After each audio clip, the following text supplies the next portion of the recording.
No hei Peppiina Rosén. Hei. Nyt sä oot täällä meillä Hevosenkengässä näyttelijänä. Ja ennen kuin tulit, niin minkälainen käsitys sulla oli tästä teatterista?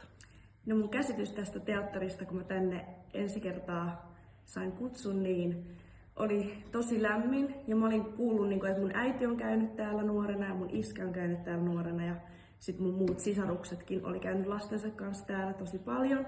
Niin oli sellainen käsitys, että tää on niin kaukaa tuttu kaikille. Ja sitten mut otettiin niin lämpimästi vastaan, että oli tosi lämmin tunnelma tulla tähän teatteriin. Oi kun kiva kuulla. No nyt sä oot ollut sitten harjoittelemassa Konnaa ja konstaapeli Kerttua, jonka ensiesitykseen on alle kuukausi aikaa. Ja oot joutunut hyvän ohjaajan Patrick Draken ohjattavaksi ja meidän tuttujen työkavereiden työystäväksi, työtoveriksi. Miltä se on tuntunut?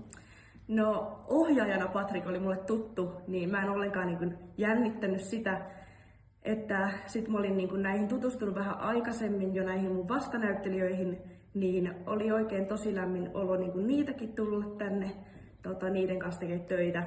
Ja ohjaajana Patrick on tosi tarkka ja se tietää tasan tarkkaan mitä se haluaa, niin se on tietysti mulle kotiin päin, niin tietää sitten, että tulee semmoista jälkeä kuin ohjaaja haluaa.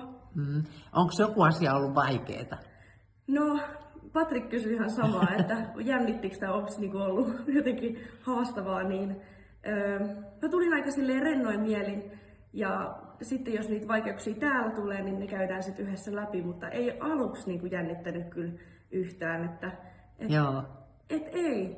Kaikki meni tosi hienosti ja ensi-ilta on vielä aikaa, niin ei tässä tarvitse jännittää. Kiva. No nyt sitten vaan lykkyä pyttyy ja sitten nähdään. Nähdään.